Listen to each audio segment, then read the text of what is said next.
नाशिक शहराची 2041 मधील लोकसंख्या गृहीत धरून जलसंपदा विभागाने 2009 मध्ये किकवी पेयजल प्रकल्पाला गंगापूर धरणातील साठलेले गाळ पुनर्स्थापित करण्यासाठी मंजुरी दिली.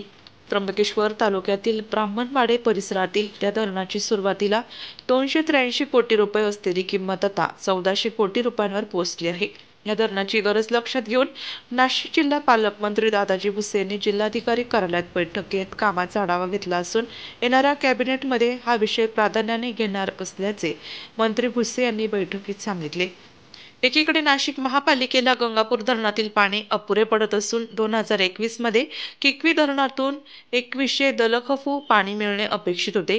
प्रत्यक्षात किकवी धरणाचे काम 15 वर्षांपासून रखडले असल्याने नाशिककरांना दरवर्षी उन्हाळ्यात पाणी टंचाईचा सामना करावा लागत आहे. दरम्यान याबाबत नाशिक जिल्हा पालकमंत्री दादाजी भुसे यांनी बैठक घेत कॅबिनेट बैठकीत हा विषय प्राधान्याने घेत मार्गी लावणार असल्याची माहिती दिली.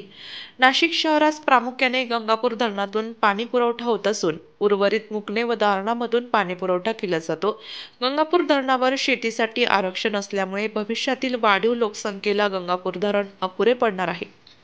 दारणा धरणातून भविष्यातील वाढीव नाशिकला पाणीपुरवठा करण्यास मर्यादा असून मुकणे धरणातून केवळ 1.5 टीएमसी पाणी आरक्षित आहे. त्यामुळे 2041 पर्यंतच्या नाशिक शहराला पिण्याचे पाणी पुरवण्यासाठी त्र्यंबकेश्वर तालुक्यातील ब्राह्मणवाडे येथे किकवी धरण प्रस्तावित करण्यात आलं आहे.